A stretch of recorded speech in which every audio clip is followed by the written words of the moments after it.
A socket filter is a filter associated with a particular socket, as shown in Figure 4-1. These extensions can filter inbound or outbound traffic on a socket. They also can filter out of band communication, including calls to said socket, get socket ops, IOCTL, connect, listen, and bind. Socket filters in the network stack. Socket filters can operate in one or two modes.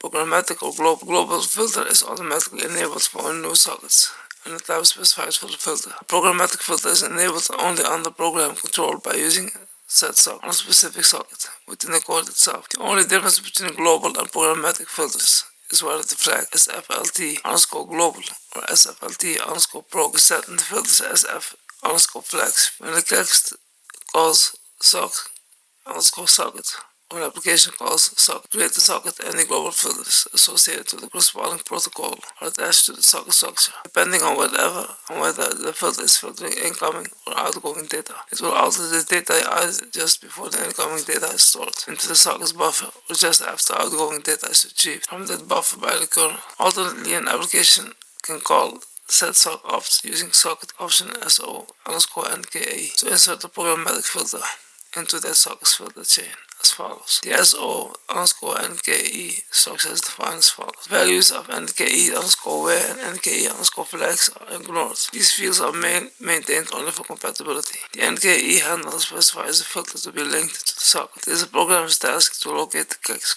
containing the appropriate filter. Make sure that it is loaded. The NKE_handle values are assigned by Apple's computer from the same namespace as the type and create the codes used in macOS 8 and macOS 9 and using the same registration mechanism. However, you can also use the kernel event ID allocation mechanism to get a unique handle value for a socket filter. A user space application can then use SIOCGKEWV vendor IOCTL on a kernel event socket to determine the dynamic handle value for given socket filter. This mechanism is described in using kernel event API for kernel notifications. Creating a socket filter.